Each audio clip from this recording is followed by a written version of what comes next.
Oh, Ellen, it was so easy. And now, look at all the negative publicity. Since the news broke that the Ellen Degeneres Show is under formal investigation, there's been a lot of speculation lately that Ellen may be replaced as the host. The press, vicious. The fans vilified her. Ellen's cancellation isn't a news story only for E! News. Reputational death spirals aren't for the celebrities alone. Anyone can fall into a reputational death spiral if they don't play their cards right when they apologize. How to apologize during a PR crisis, and why Ellen kept quiet, and why you shouldn't.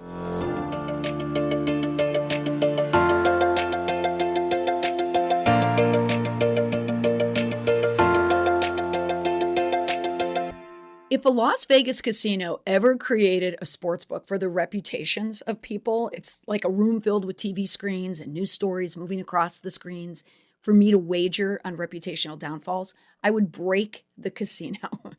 I love prognosticating anyone's reputation when they're in a tailspin, as you can tell if you listen to the podcast. And I'll admit, all of these, well, many of them, these PR crises, they're easy to call. You know something bad's coming around the corner. But some not so much. You know, when the brands, the names are huge, if they're cemented in kindness, no one wants to bring down the nice ones, right? Well, it happens. And it certainly happened in the case of Ellen Degeneres. Now, I tipped this one months ago when I saw this clip appear online. Take a listen. It's good to see you. Happy belated birthday. When was your birthday? It was October 4th. October 4th. You turned 30. I did. And how was the party? I wasn't invited. Actually, no, that's not the truth, Ellen. You were invited. Last time I was on the show, last year, you gave me a bunch of about not inviting you, but I didn't even know you wanted to be invited. Well, who doesn't want to be invited to a party? Well, I didn't even know you liked me. Of course I like you. You knew I liked you. You've been on the show many times, and don't I show like? Yeah, you do. Yeah. But I did invite you, and you didn't come. So. This time you invited me? Yeah. Are you sure? Yeah. How do you know? I don't think so. Ask everybody. Ask Jonathan, your producer. Who said you were? I was invited? Right. Why didn't I go? I don't know. Ew, awkward, right? But also an edge to Ellen. Maybe you've seen this clip before. You've heard it online. And you weren't thinking about Ellen's reaction too much. And I'll admit, the first time I saw this Dakota clip, I was thinking about the time when she was on the red carpet with her mother, Melanie Griffith, and she was a little snarky on the red carpet. It was such a typical mother-daughter moment.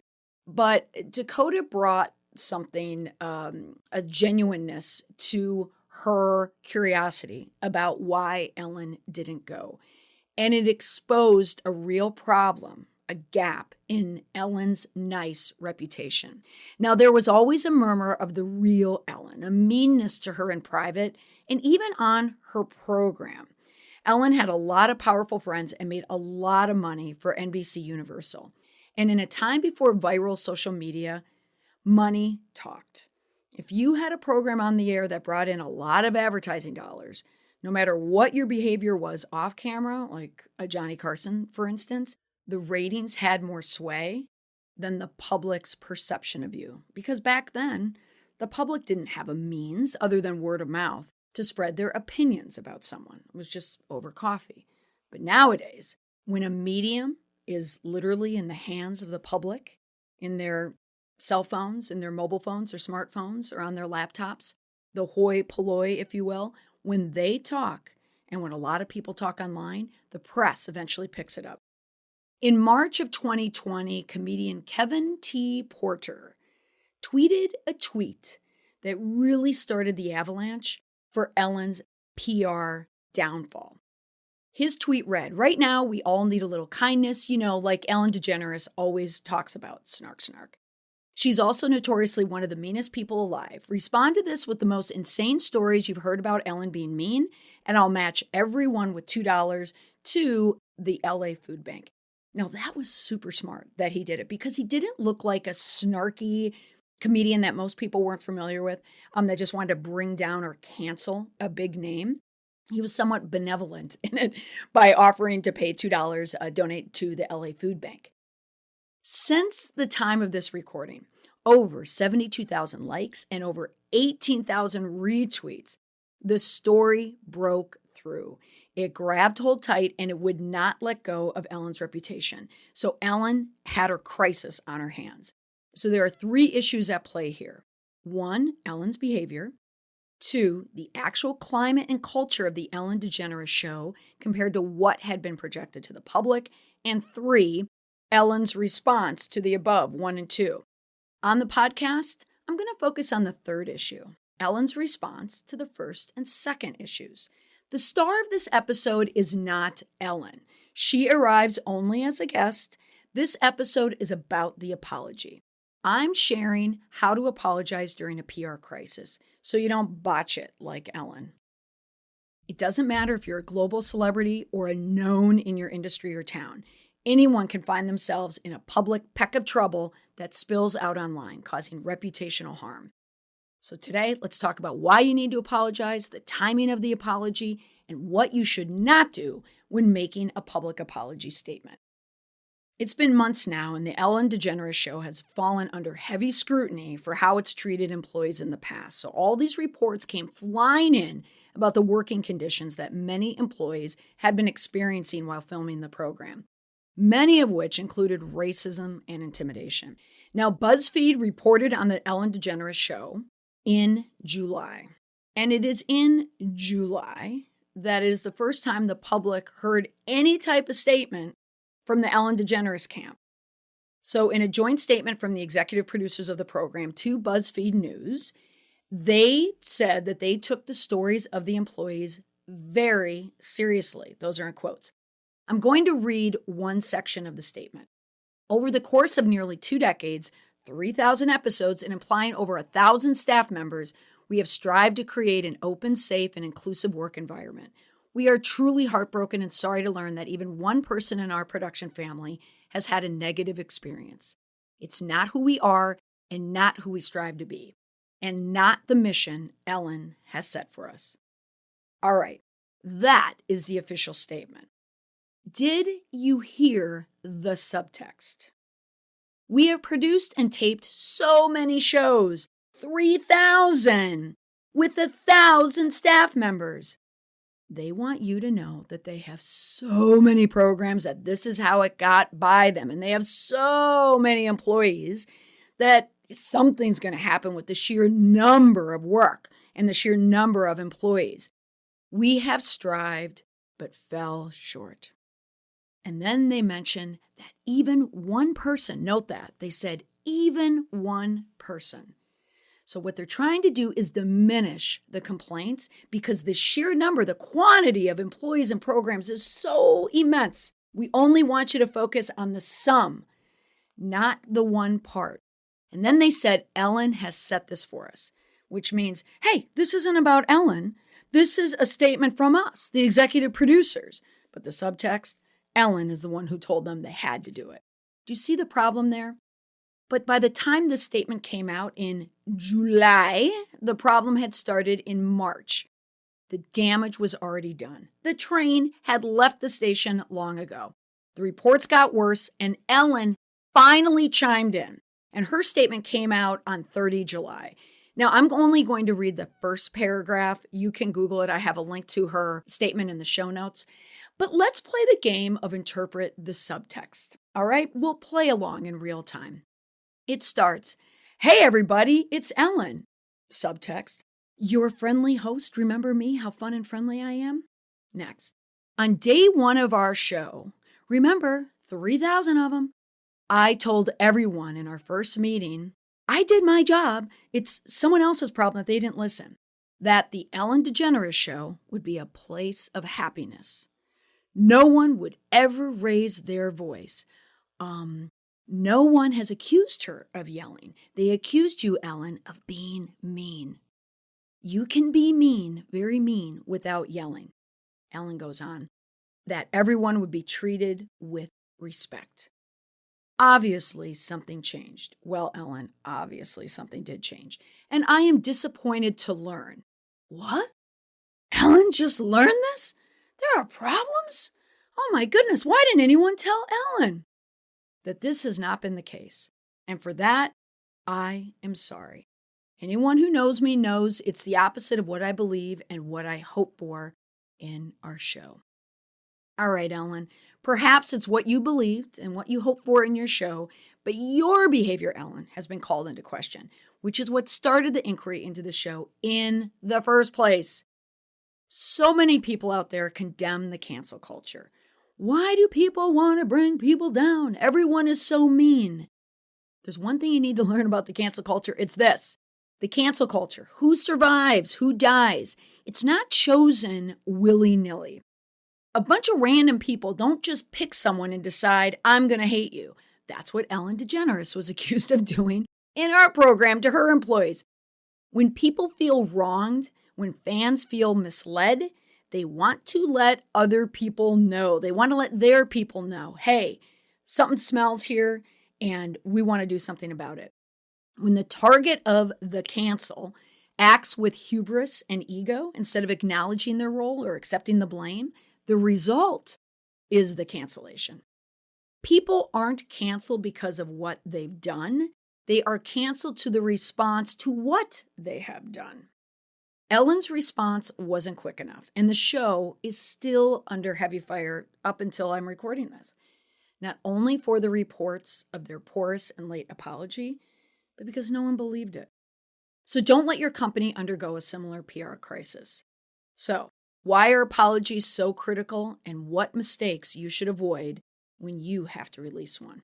All right, now why do you need to apologize? When it comes to apologizing for a PR crisis or when you're within a PR crisis, there is a 3-tiered PR crisis layout that you should follow. You've heard me mention it many times. Apologize, acknowledge. You have to accept responsibility. Once you do that, you can put the charges in context. And then once you do that, you can move on and then you can win it by promising the changes that you'll make.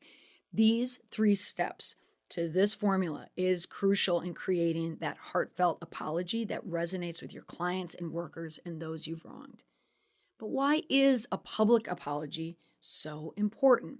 Well, here are the reasons why. 1, it helps you reclaim your reputation faster.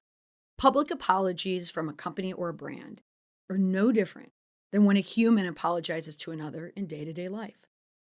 The business or the brand realizes that they make a mistake, so they accept responsibility for their actions and apologize to whoever they hurt. The apology goes a long way towards rebuilding how others perceive that company or that brand.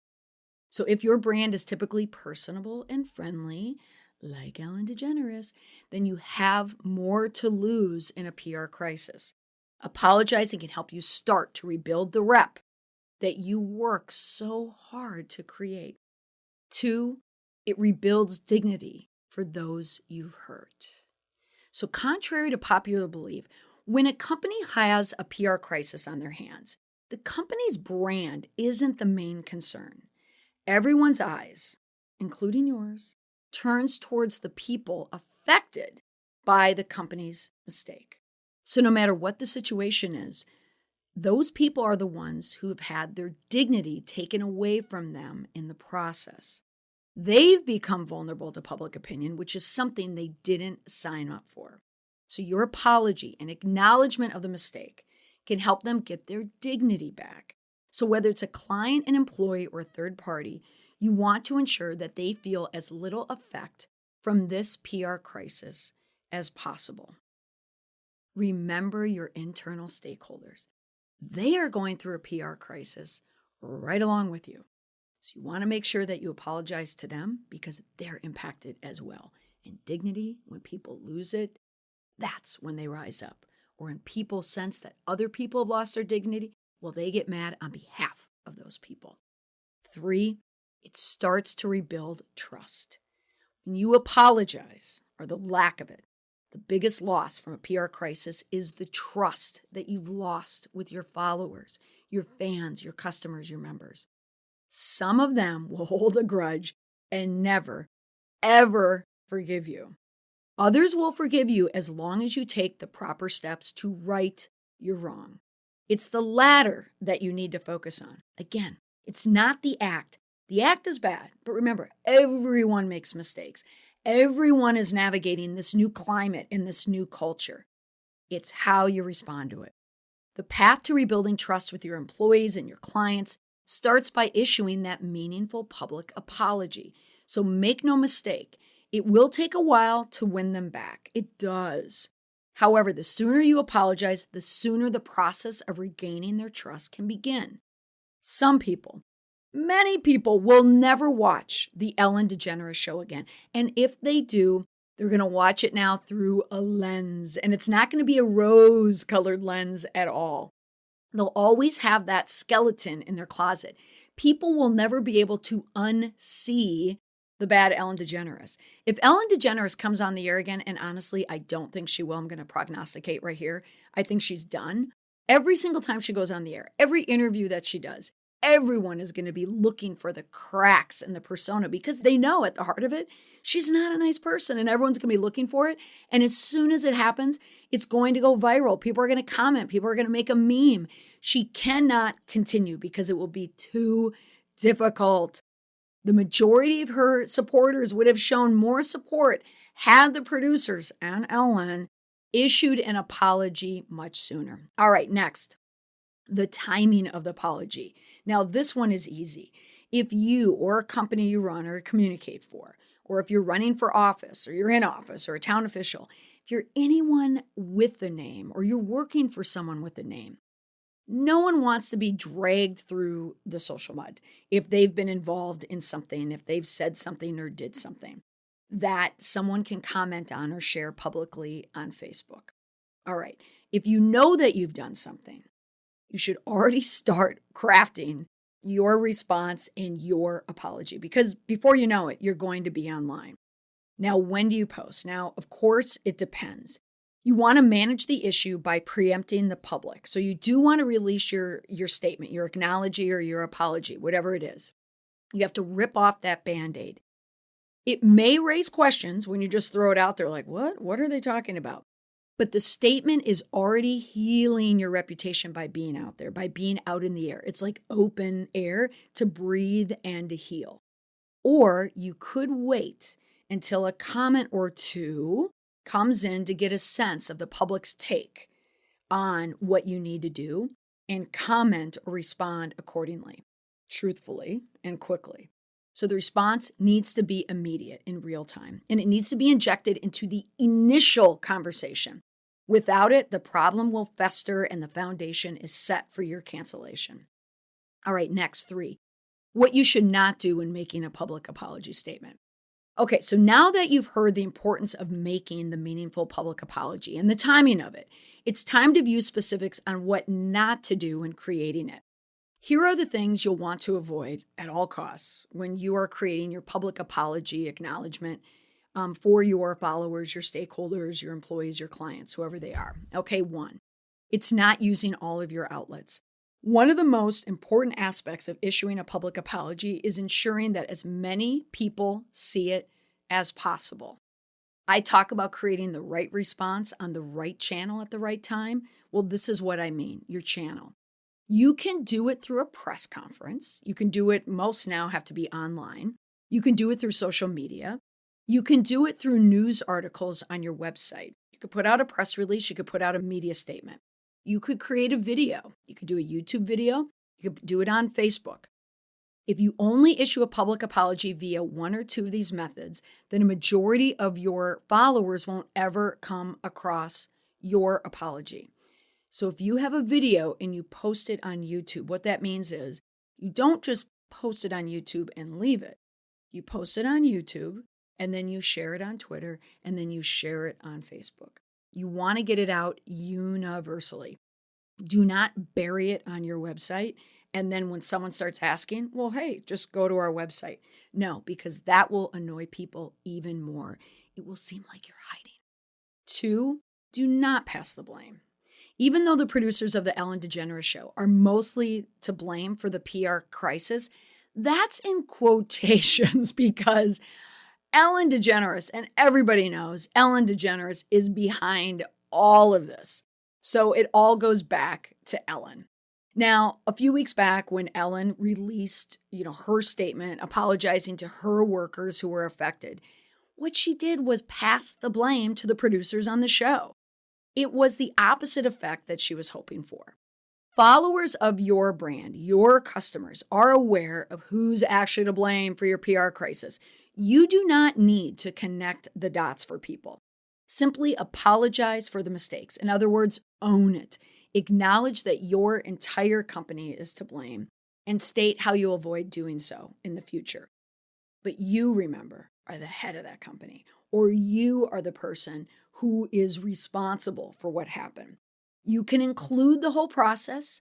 Ellen can talk about the production of her show. She can talk about the producers, but she needs to make it clear that the buck stops with her, and she did not do that. And third, taking too long.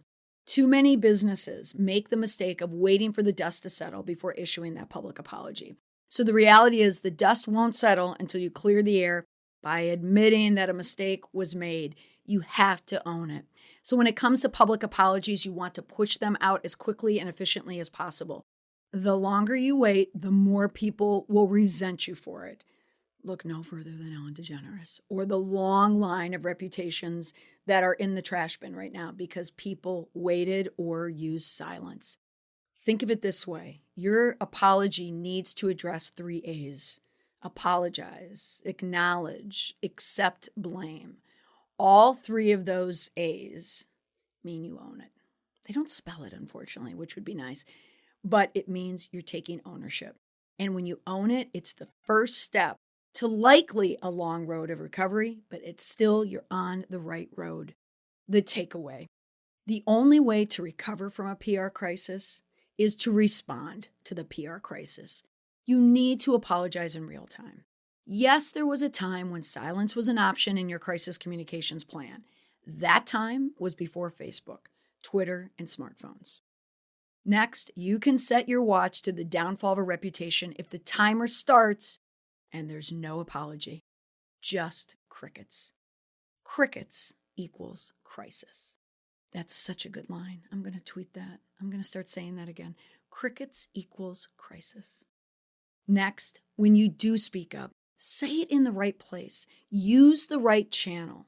And don't pass that blame on to someone else.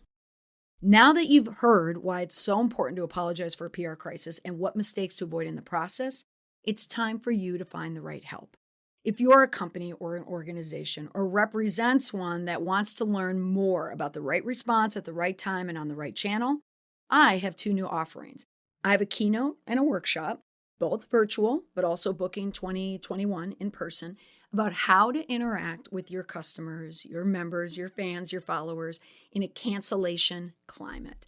I've presented this to people who work in sales, marketing, boards, senior leadership. With so much of operations happening online, you need to know how to create the right response on the right channel at the right time. Remember, a PR crisis often doesn't start with PR. It starts elsewhere. So if you need help, let me know. That's all for this week. Thanks so much for listening. Reach out to me on Twitter at Molly McPherson and tell me what you think about Ellen and the importance of the apology. I always love hearing from listeners. Bye for now.